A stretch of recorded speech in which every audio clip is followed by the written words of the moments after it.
नमस्कार साथियों, मैं मुकेश परिहार यूथ एकेडमी के यूट्यूब चैनल पर आपका हार्दिक अभिनंदन करता हूं, स्वागत करता हूं, वंदन करता हूं। आज हम पढ़ रहे हैं रीडिंग स्किल का पैराग्राफ नंबर 4। आज हम रीडिंग स्किल में पढ़ेंगे क्लोज सेट। क्या पढ़ेंगे? Close set. क्लोज सेट जो होता है क्लोज टेस्ट या क्लोज सेट, जिसमें क्या होता है, it is an a paragraph just like you can see the paragraph, just like paragraph. ये पैराग्राफ होता है। हाँ, मैं आप सबसे पहले निवेदन करता हूँ कि आप यहाँ पे पहले हम इसको सुन लीजिए और उसके बाद आप यहाँ पे चीज़ों को समझ लीजिए। देखिए, सबसे पहले इम्पोर्टेंट ये चीज़ है कि क्लोज सेट होता है। क्लोज सेट को करना क्या रहता है? क्लोज सेट जो में होता है, एक पैराग्राफ होता है, उस पैराग्राफ में बीच बीच में कुछ ब्लैंक होते हैं। उन ब्लैंक के बारे में आपको ऑप्शन दे रखे होते हैं। उस ऑप्शन में से you have to choose the word and to fill the sentence. तो उस सेंटेंस को फिल करना रहता है। इससे क्या होता है, आप इसको हाउ टू स्टार्ट, सबसे इंपॉर्टेंट होता है हाउ, कैसे करना है। तो first you have to read the whole paragraph, full paragraph, यानी आपको उस पैराग्राफ को विदाउट फिलिंग एनी ब्लैंक, यानी बिना किसी खाली स्थान को भरे बिना आपको उस पैराग्राफ को पढ़ लेना है, so that you can understand the central idea of the paragraph, जिससे आप उस पैराग्राफ के केंद्रीय भाव को समझ सको। समझ पा रहे हो ना? ये पैराग्राफ किसके बारे में, कहीं ना कहीं थोड़ा तो आपको पता चले। जिससे क्या होता है, कभी कभी क्या होता है, फर्स्ट वर्ड का कनेक्शन सेकंड से होता है, सेकंड का 7 से होता है, 7 का 9 से होता है। तो इस प्रकार से सारे वर्ड के कनेक्शन होते हैं। और कभी कभी क्या होता है, पैराग्राफ जो होता है वो आपके हिंदी में कभी पढ़ा हो आपने, या कहीं ना कहीं कहानी आपने सुनी हो, तो इससे रिलेटेड आपको पता चल जाता है। तो जिससे सेंट्रल थीम पता होने से आपको कोई भी वर्ड चूज़ करने में आपको कोई दिक्कत नहीं आती, क्योंकि कई सारे वर्ड ऐसे होते हैं जो बिल्कुल एकदम उसी जगह हमेशा आते हैं। और अगर आपकी रीडिंग हैबिट अच्छी है तो इस प्रकार की चीज़ों को आप जल्दी से कर सकते हैं। तो क्या मेरी बात को आप समझ पाए? ठीक है। तो यहाँ पर करना कुछ नहीं है, आपको क्या करना है, ये जो चीज़ें हैं ये पैराग्राफ में, इस पैराग्राफ में आपको चीज़ें बिल्कुल एकदम समझना है। ठीक है। तो आप इसका डिस्क्रिप्शन बॉक्स में इसकी लिंक दे रखी है, वहाँ पे जाके करिए और इसको 5 मिनट में इसको पूरा कंप्लीट करिए। 5 मिनट से ज़्यादा समय नहीं लगना चाहिए। ठीक है, ओके। उसके बाद नंबर कितने आते हैं वो आप आपके कमेंट बॉक्स में लिखिएगा। तो नंबर कब लिखेंगे? जब आप यहाँ पे समझेंगे। चलिए अब हम शुरू करते हैं। हमारे पास क्लोज सेट। क्लोज सेट को आपको पूरा पढ़ लेना है। जैसे ये पूरा पढ़ लिया, उसके बाद पूरा पढ़ने के बाद आपको यहाँ पे इसकी सेंट्रल थीम समझ में आ जाएगी, और सेंट्रल थीम समझने के बाद you can fill all the blanks. Okay, let's start. A man has a little dog. एक आदमी के पास हैज़ का मतलब होता है यहाँ पे पोजेशन होता है। ये हैव जो होता है ना, अगर इसके बाद क्रिया की थर्ड फॉर्म नहीं आ रही है तो ये इसका पोजेशन होता है। जैसे आई हैव ए पेन, जैसे कि I have a pen, I have a dog, I have a cow. तो आई के साथ या फिर यहाँ पे जो भी हो, हैव या हैज़ जो लगाए, यहाँ आई के साथ ही भी हो सकता है, ही के साथ हैज़ लगाएगा, आई के साथ हैव लगाएंगे। तो इसके साथ अगर कोई भी नाउन आ जाए, जैसे कि यहाँ पे लिखा हुआ आई have A little dog, I have a boy, मेरे पास एक लड़का है, मेरे पास एक छोटा कुत्ता है, मेरे पास एक गाय है, मेरे पास एक पुस्तक है, मेरे पास मोबाइल है। तो ये हैव और हैज़ किसके लिए आता है? पोजेशन के लिए। पोजेशन का मतलब होता है मेरे पास वो चीज़ है। ठीक है। तो यहाँ पर जो हैज़ और हैव आता है वो इसके लिए आता है। ठीक है, चलते हैं हम आगे। ए man has a little dog. एक आदमी के पास एक छोटा सा कुत्ता। ये अ लिटिल का मतलब होता है एक कुत्ता था, एक छोटा सा कुत्ता था। ठीक है। He was very of it. वह ही वॉज मतलब होता है ही किसके लिए आ रहा है? उस आदमी के लिए। वह जो था, वह आदमी जो था, ऑफ इट, ये इट किसके लिए आ रहा है? कुत्ते के लिए आ रहा है। तो वह कुत्ते का बहुत था। अब क्या था? तो कुत्ते को या तो पसंद करता था। तो यहाँ पे ऑफ आ रहा है, और ऑफ के साथ हमेशा क्या आता है? फोन्ड आता है। ध्यान रखिएगा, आपने पढ़ा होगा क्या हो रहा है? Found, found of. Found of का मतलब होता है शौकीन। क्या होता है? शौकीन। और ये आप हमेशा आता है। जैसे I am fond of gardening, में गार्डनिंग मतलब होता है बाग बागवानी का शौकीन हूँ। I am fond of exercise in the morning, यानी मैं सुबह एक्सरसाइज करने का शौकीन हूँ। I am fond of tomato, मैं टोमेटो खाने का शौकीन हूँ। तो फॉन्ड ऑफ का मतलब होता है शौकीन होना या आदी होना। ठीक है। तो इस प्रकार से यहाँ पे हो रहा है। तो यहाँ पे फॉन्ड के साथ जनरली क्या आता है? ऑफ आता है। तो ऑफ ऑलरेडी लिखा हुआ है इसलिए। लाइक्ड ऑफ होता नहीं है। Loved of, attached, curious. जिज्ञासु नहीं होता। तो इस प्रकार से यहाँ पे कुछ वर्ड्स तो ऐसे होते हैं जो बिल्कुल आपको समझ में आ जाते हैं। आगे बढ़ते हैं। He would pet its head. Pet का मतलब होता है हाथ फेरना, हेड, हेड का मतलब होता है सर पे। He would pet its head यानी वह उसके सर पर हाथ फेरता है। And take it on his knee, knee का मतलब होता है ये KNEE, नी का मतलब होता है घुटना, इसका प्रोनाउंसिएशन होता है कनी, नहीं बोलते हैं इसको, नी बोलते हैं। अपने घुटने पर ले लेता है। एंड टाक टू इट यानी आप अब इमेजिन करो वो क्या करता है, उसके माथे पर हाथ ले लेता है, माथे पर हाथ लेके उसको अपने घुटनों पर बिठा लेता है और उस घुटने के सामने उसके मुंह रख के, नहीं ये जैसे कि ये कुत्ता हो गया, नहीं ये यहाँ पर आप बैठे हो, नहीं ये आपके घुटने पर आपने बिठा लिया, नहीं इससे बातें कर रहे हो, आप क्या कर रहे हो, बातें कर रहे हो, और कैसा कैसा है, गुड गुड गुड हो, टॉमी टॉमी टॉमी टॉमी, तो इस प्रकार से आप उससे बातें कर रहे हो, ठीक है। He would also give it little, और वह उसको क्या देता है, he would also give it little of food from his own plate, वह अपनी प्लेट से भोजन का एक टुकड़ा उसको देता है। तो यहाँ पर अब देखिए 33 जो आपका जो 3 आ रहा है, ये 3 में क्या हो रहा है, कौन सा हो रहा है आपका 32 अपना 2 नंबर का। He would also give it little, अब क्या देता है यहाँ पे, देखिए ऑप्शन इसके पीछे हैं आपके, सॉरी ऑप्शन आपके जो पीछे हैं, मैं ऑप्शन आपको पहले बताया नहीं आपको, ये option fond of, liked, loved, attached, furious. अब सेकंड क्या हो रहा है आपके पास, मच, मच हो रहा है, टॉप्स हो रहा है, कट हो रहा है, अटैक्ड हो रहा है, क्यूरियस हो रहा है, ठीक है। सॉरी इसमें आपके पास सेकंड के ऑप्शन भी वही हो गए, ठीक है। मच हो गया, टॉप्स हो गया, कट बीट हो गया, ई जो डी का, सॉरी यहाँ पे आपके पास जो डी ऑप्शन है, डी ऑप्शन जो उत्तर होगा वो होगा बिट्स, क्या होगा, बिट्स, BITS। और जो चौथा ऑप्शन होगा वो होगा मोरसेल। आपके पास वहाँ पे जो PDF है उसमें तो सही है, पर यहाँ पे थोड़ी सी गलती होगी, मोरसेल। मोरसेल का मतलब होता है, सॉरी मोरसेल क्या होगा, MORSEL, सॉरी फॉर देट, यहाँ पे मोरसेल। तो यहाँ पर जो उत्तर है आपके पास वो क्या हो रहा है, मोरसेल होगा। मोरसेल का मतलब होता है एक रोटी का टुकड़ा, ए स्मॉल पीस। मोरसेल का मतलब क्या होता है, ए स्मॉल पीस, ए स्मॉल पीस, छोटा सा टुकड़ा। इसको हिंदी में बोलेंगे तो कोर, जैसे कि रोटी का एक छोटा सा कवा होता है ना, कवा, कवा को बोलते हैं हम कोर। तो ये कोर जो है आपका ये हो रहा है। तो यहाँ पर जो उत्तर आएगा वो कौन सा आएगा, मोरसेल आएगा। क्या आएगा, मोरसेल आएगा।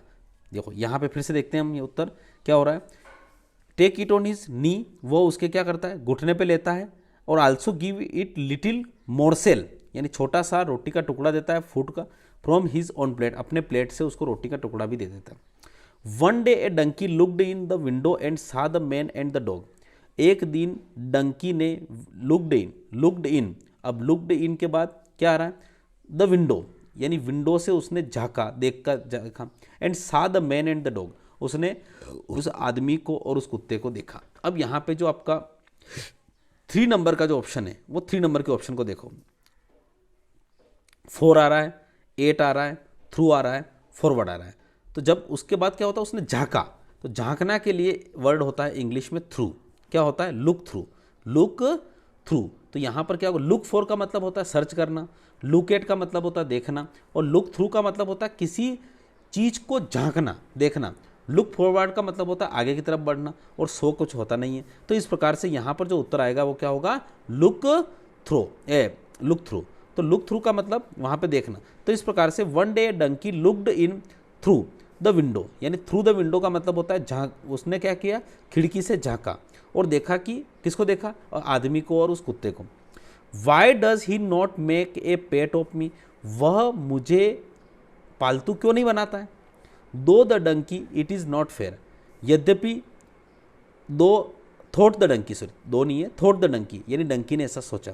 It is not fair, fair का मतलब यहाँ पे क्या हो रहा है, अच्छा। इट इज़ नॉट फेयर मतलब ये अच्छी बात नहीं है। फेयर का मतलब मेला भी होता है, ध्यान रखिएगा, FAIR, फेयर का मतलब क्या होता है, मेला भी होता है। और यहाँ पे मेला मतलब वो अपने जो कुंभ का मेला लगता है, मंदसौर का मेला लगता है ना, इस प्रकार का मेला। तो यहाँ पर फेयर का मतलब हो रहा है अच्छा। क्या हो रहा है, अच्छा। It's not fair, I work hard and the dogs only wags. ये वेग्स का मतलब क्या होता है, वेग्स का मतलब होता है हिलाना। क्या होता है, हिलाना। ये जो पूंछ हिलाते हैं ना, तू तू तू तू ऐसा बोलते हैं अपन, तो बच्चा तू कुत्ता क्या करता है, पूंछ हिलाता है। या फिर अपन सीटी बजाते हैं, इस प्रकार से बात करते हैं, तो इस प्रकार से कुत्ता पूंछ हिलाता है। तो क्या करता है, the dog only wags its tail, यानी कुत्ता केवल अपनी पूंछ हिलाता है। क्या करता है, पूंछ हिलाता है। एंड बार्क्स, बार्क का मतलब होता है भौंकना, बार्क का मतलब क्या होता है, भौंकना। एंड, एंड के बाद फोर, आपके 4 नंबर पे क्या आ रहा है, ध्यान रखिएगा। And onto its master's knee, onto आ रहा है। ऑन टू का मतलब क्या होता है, अपॉन। ये ऑन टू जो मतलब क्या होता है, इसका मतलब होता है अपॉन। ये अपॉन इट्स मास्टर्स नी, नी का मतलब होता है घुटना, यानी केवल मास्टर के घुटनों पर। पहले वो एक तो पूंछ हिलाता है, भोंकता है, और मास्टर के घुटनों पर क्या करता है वो। अब आप खुद ही सोच लो, मास्टर के घुटनों पर क्या करता है, जंप करता है। तो इसका उत्तर क्या होगा, जंप होना चाहिए। फिर भी देख लेते हैं अपन, ऑप्शन नंबर क्या हो रहा है, 4 नंबर। ब्रेक, सीट, टीयर्स और जंप्स, तो इसमें उत्तर क्या होगा इसका, जंप्स। क्या उत्तर होगा इसका, जंप्स। तो इसका उत्तर होगा यहाँ पे जंप्स, केवल वो जंप्स करता है, किसके, मास्टर के घुटनों पर। Then the donkey said to itself, donkey ने अपने आप से कहा, if I do what the dog does, अगर जो डॉग करता है वो मैं करूं, ही मेक ए पेट ऑफ मी, तो वह भी मुझे क्या कर लेगा, पालतू बना लेंगे। तो इसका 5वां का उत्तर देखिए। अब 5वें में क्या उधर रखा है, 5वें में प्रोबेबली, संभवतः, नाउ, टू, मे और डेफिनेटली। अब इसमें से क्या आना चाहिए, देखो सेंटेंस को एक बार और पढ़ते हैं। क्या सेंटेंस है, if I do what the dog does, यानी मैं भी वही करूं जो कुत्ता करता है, तो he definitely make a pet of me, वह निश्चित रूप से मुझे भी, यानी वह, अब यहाँ पे इफ का मतलब यदि हो रहा है, यानी संभावना बात कर रहा है, तो संभावना के लिए यहाँ पे मे आएगा, प्रोबेबली नहीं आएगा। क्या आएगा, संभव में। तो ही may make a pet of मी, शायद वो मुझे अपना पालतू बना सकते हैं। ठीक है, तो यहाँ पे क्या आएगा, 5वें में क्या आएगा, में आएगा। So the donkey ran into the room it, अब जैसे ही डंकी ने ऐसा सोचा, वो क्या करा, रूम की तरफ दौड़ा।